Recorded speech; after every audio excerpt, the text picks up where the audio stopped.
அனைவருக்கும்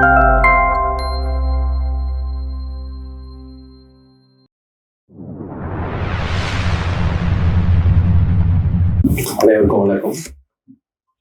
இதெல்லாம் சிறப்பு உரையெல்லாம் ஆட்டுறதுக்கு என்ன போல அதெல்லாம் கூடவே விடாது. எழுத சொல்ல நான் பக்கம் பக்கமா எழுதுவேன். பேசுறதுக்கு அதுக்கு ஒரு சரியான ஆளுமை வேணும். ஆனாலும் நான் சொல்ல விரும்புகிற சில விஷயங்கள் என்னன்னா ரொம்ப ஆச்சரியமா இருக்குது எனக்கு. இப்போ என்னை போன்ற ஆட்கள்லாம் வந்து இப்போ எழுத்தாளனா வந்திருக்கிறேன்னாக்கா நியூ செஞ்சுரி புக் ஹவுஸ்ல ஒரு 50 ரூபா 60 ரூபாய்க்கெல்லாம் புத்தகம் கிடைச்சது. அப்போ தாய் நாவல்லாம் 20 ரூபாய்க்கு வாங்கின புத்தகிப்பு 15 ரூபா ஒன்றாகும். ஒருவேளை அந்த காலகட்டத்தில் அதே 100 ரூபாய் 200 ரூபாய்க்கு புத்தகம் வாங்கினா நான் கரண் கார்கே இருந்திருக்க மாட்டேன். பழைய ராச தினகராவோ வேற ஏதோ ராணி தினகராவோ தான் இருந்திருக்கேன். அப்போ அந்த மாதிரி புத்தகங்கள் கிடைக்க போக மலிவாக கிடைக்க போக தான் நான் வந்து வாசிக்க ஆரம்பிச்சேன். இன்னைக்கு வந்து கரண் கார்கே உருமாற்றம் பெற முடிஞ்சது. அப்படி ஒரு வாய்ப்பை வாசகர்களுக்கு தோழர்கள் ஏற்படுத்தி இருக்கிறது ரொம்ப ஆச்சரியம் இருக்கு. நான் வந்து இந்த புதுமை புத்தகமே வந்து எல்லாருமே எழுந்துட்டாங்க. தாய் நாவல் வந்து 150 ரூபா, அது 600 ரூபா 700 ரூபாய் வித்துனா யார் வாங்குவாங்க? இப்போ 150 ரூபாய் போது அதுவே வந்து அவங்க பேப்பர் வேலை அது இதுன்னு சொல்லிதான் அதே ரொம்ப வருத்தப்பட்டாரு. அது ஒரு 50 ரூபா கொடுக்க முடியாது நம்மளால. இப்போ இந்த புக்கு வந்து இந்த விலையில கிடைக்கிறது ஒரு ஆச்சரியம் இல்லை. அந்த புத்தகம் தயாரிப்பே வந்து எனக்கு ரொம்ப ஆச்சரியம். நான் முதல் நாவல் வெளியிட்டாங்க. அப்போ வந்து ஒரு சிறுகதை தொகுப்பு வெளியிட்டாங்க, அந்த குரலற்றவனின் குரல்னு சொல்லிட்டு. அதை வெளியிட வந்தவர் கடுமையை திட்டாரு பதிப்பாளரை. எதுக்கு நீங்க யார் யாரோ எழுதுனதெல்லாம் வந்து போட்டிருக்கிறீங்க அப்படின்னு. அவரோட கோபம் என்னன்னா, அதுல ஒரு சின்ன குறிப்பு கூட இல்லை. அது யார் எழுதுனவங்க பேர் மட்டும் தான் இருக்குது. அவரை இப்ப ஏதோ ஒரு பல்கலைக்கழக மாணவன் கூட பயன்படுத்துறாருனாக்கா அது ஒரு குறிப்பு இருக்கணும், எந்த காலகட்டம் இருக்கணும், அப்படிலாம் இருக்கணும்னு ஏதோ சத்தம் போட்டு போயிட்டாரு அவர். இப்போ எனக்கு அப்போ வந்து எனக்கு அதை பத்தி புரியல. நான் சிறுகதை பக்கமும் போக மாட்டேன். ஏன்னாக்கா நெறி போலதான் சிறுகதை எழுத ஆசைப்பட்டு சிறுகதை எழுத முடியல என்னால.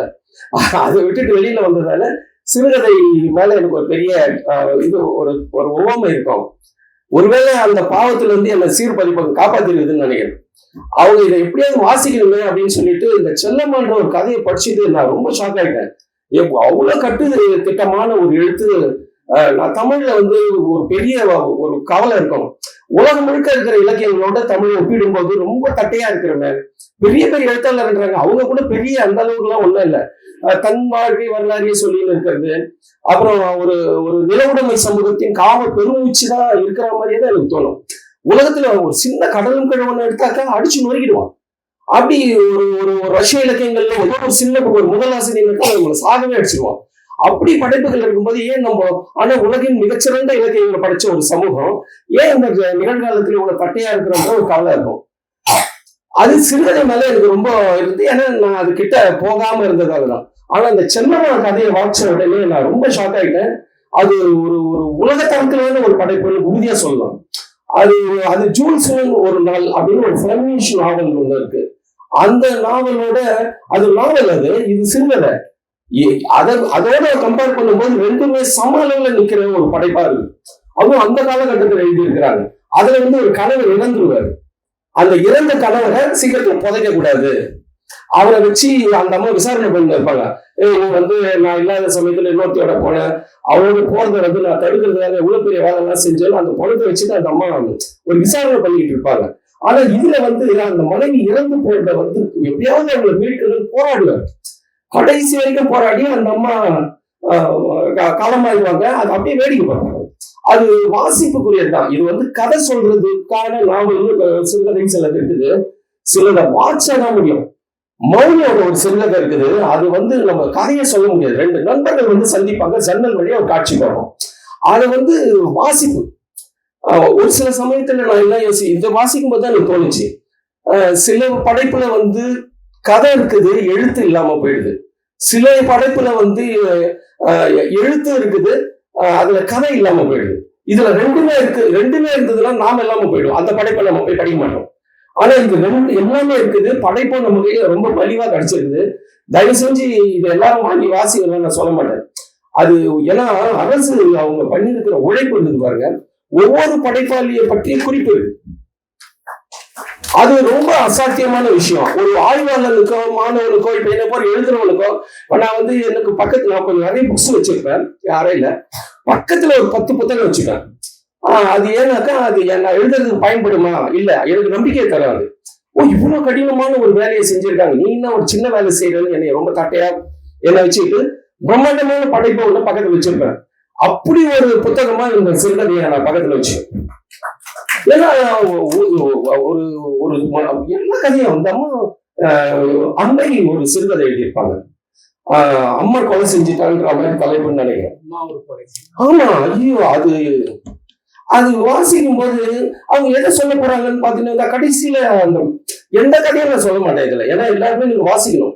எனக்கு என்னன்னா, நீங்க யாராவது மெடிடேஷன் பண்ணாதுன்னு ஆசைப்பட்டீங்கன்னா இது ஒரு அருமையான கிளாஸ். இதை வாட்சிங்கன்னா மெடிடேஷன் எல்லாம் கிடைக்கல எனக்கு தெரியாது. ஆனா கண்டிப்பா ஒரு நூற்றாண்டின் வாழ்வை வந்து நம்ம கண்டிப்பா கண்டாடலாம். இதுல எனக்கு யாராவது ராப் பாடுறவங்களுக்குலாம் நான் இதுல ஒரு பாட்டு எழுதி தருவேன். என்னன்னா இதெல்லாம் நமக்கு தெரியாது. ரிக்ஷாவுக்கு 4 நாள் கொடுக்குறாங்க, டாக்டருக்கு ஃபீஸ் ₹1, வீட்டு வாடகை ₹1000, மாத சம்பளம் ₹5, லட்சுமி எச்சிமின்ற காலகட்டம். அதுவும் எங்க ரொம்ப எளிமை நிலை மக்கள்ல நல்ல வசதியா இருக்கிறவங்க நல்ல ஆங்கிலம் பயின்று. ஏன்னா இதுல அரசு தொடர் சொல்றாங்க இடத்துல அவரோட முன்னுரிமை இருக்குது பாருங்க. அது ரொம்ப அற்புதமானது. நான் என்னை பொறுத்தவரை இல்லைன்னாக்கா, ஒரு ஆய்வு மாணவன் ஒருத்தர் வந்து ஒரு நூற்றாண்டு சிறுகதையை வாசிக்கணும், ஆய்வு பண்ணணும்னு நினைச்சாங்கன்னா இது ஒரு பொக்கிஷம்.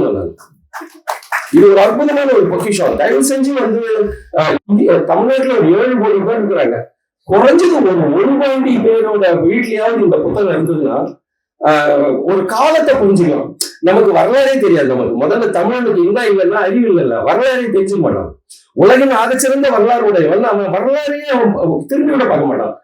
வீண் கதை வெட்டி கதையெல்லாம் பேசி சின்ன சின்ன விஷயங்களை சண்டை போட்டுக்கிறது, சாதியால மகளை கொண்டு வருது, தம்பியை கொண்டு வருது, அந்த சில்லறை வேலைகள்லாம் செய்வானே தவிர தன்னுடைய உண்மையான பெருமிதல் எல்லாம் இழந்துருவான். குறைந்தபட்சம் அதுல ஒரு கடுகளவாவது இந்த சிறுகதைகள் 100 நீங்க வாசிச்சா அடையலான்றது என்னோட மனப்பூர்வமான கருத்து. குறிப்பா அந்த வட்டாரம் தோழர்களுக்கு நன்றி. என்னன்னா, இந்த சிறுகதை வாசிக்கிற ஓமையில இருந்து என்னை காப்பாத்திட்டாங்க. அதுக்காகவே உங்களுக்கு நான் ஒரு 100 முறை நன்றி சொல்லுவேன். இந்த வருஷம் வந்து நான் சிறுகதை எழுத போறதில்லை. அப்போ கூட ஆனா எல்லாம் சிறுகதையும் வாசிடுவேன். குறைஞ்சது ஒரு 28 சிறுகதை வாசிட்டேன் இந்த ஒரு 10 நாள்ல. ஏன்னா 1, 2 நம்ம தேடி தேடி பிடிச்சி வாசிக்கலாம். அப்படி இல்லை, 1ல இருந்து ஆரம்பிச்சா நீங்க லைனா வாசிச்சுட்டு போகணும். இவ்வளவு அபாரமான படைப்புகள் இருக்குதா, இவ்வளவு அபாரமான சிந்தனைகள் இருக்குதா? ஒண்ணுல கதை, எந்த கதையும் எனக்கு தெரிஞ்சு சிலர் கதை சொல்லலாம். ஒரு வேட்டை, கடைசி வேட்டைன்னு இருக்கும். ஒரு ராஜா வேட்டையாட போவார். ஐயோ, சின்ன குழந்தைங்க கூட அதை வாசிடலாம். ராஜா வேட்டையாட போய் மழையில மாட்டிக்குவார். அப்புறம் பார்த்தாக்கா சரி, ஐயோ இந்த நேரம் சரியில்லை, சகுன சரியில்லை, சமைத்தல் கிளம்பிட்டாரு அப்படின்னு சொல்லிட்டு திரும்ப ஒரு புலி இருக்குது மட்டும் வந்து சொல்லுவோம். என்னடா அந்த புலிக்கு பின்னாடி ஒரு ஆளா இருக்கும். அந்த புலியை சொல்லுவாங்க, அது அமைதியா இருக்கும். என்ன இது ஒரு தத்தி புலியா இருக்குது, இவ்வளவு பெரிய புலி இருக்குது அப்படின்னா அது மனைவி ஒரு புகையில இருக்கும். அது வந்து உடம்பு சரியில்லாம இருக்கும். அதுக்கு ஏதாவது தீங்கு எடுத்து போறதுக்காக இந்த புலி இருந்தான். உண்மையா நம்மளெல்லாம் வந்து ஒரு பெரிய நாவல் செய்யற வேலைய இது இந்த சிறுகதைகள், சிறுகதைகள் நாவலுடைய டெப்த்ல இருக்கும். இப்போ ஜெயகாந்தன் எழுதின அந்த சிறுகதை வந்து ஒரு நாவலுக்குரிய மெட்டீரியல். ஜி நாகராஜன் ஒரு சிறுகதை வருது. மாதிரி ஒரு என்னை வந்து அலக்கழிச்சுதுன்னு சொல்லலாம். ஒரு 10 நாள் நல்லா பேசுறவங்க இருந்தாக்கா ஒரு 3 மணி நேரம் அடிச்சுன்னு வரைக்கும் நான் வந்து எழுத சொன்னா நான் ஒரு 3 பக்கத்தில் எழுத்துப்பேன்.